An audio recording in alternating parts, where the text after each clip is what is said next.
we have seen a rapid decline in health, especially in our children. As it's been pointed out by Robert Kennedy Jr., the new HHS Secretary, we have gone from 12.4% chronic illness in our children in the 1980s. Just in the 1980s, when I was in high school, we had 12.4% chronic illness, which meant either autoimmune disease or neurological disorders in our children. Now, at this point in time, we are passing 50%, some say 54% of our children now have chronic disease, permanent disease, either neurological or autoimmune disease. That is the greatest decline in human health that has ever been recorded. For some reason, our species, we are the only mammal that is devolving on the face of the planet right now as we speak. We are not able to handle disease, and our own immune systems are attacking our own bodies.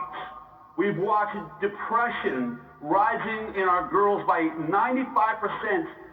More girls are on antidepressants now than they were just over 10 years ago.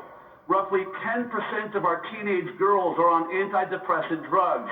15% of our boys in school are on ADHD medications, and yet the rates keep rising. Depression keeps rising. 25% of girls say they have had a suicidal thought or psychotic episode. And so still we look the other way and we ask, what's doing this? We also know that the SSRI drugs are targeting serotonin, which is now known to not actually be the cause of depression, yet those drugs are being pushed out more and more and more on our children, and many books are being written about the fact that these kids can't get off of these drugs. When they try to get off of the drug, their doctor immediately says that the side effects from getting off the drug are actually their symptoms, and they put them right back on the drugs.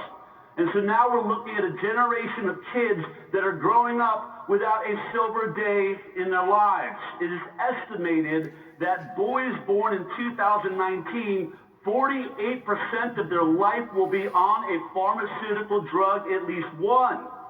In girls born in 2019, 60% of their life they will be on a pharmaceutical drug. As I look out in this audience, I have to ask you, do you remember us being that sick when we were kids?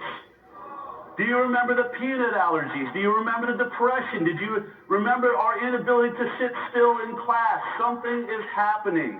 And we're giving more and more drugs, prescribing more and more drugs, calling out more and more issues, and the problems are only getting worse.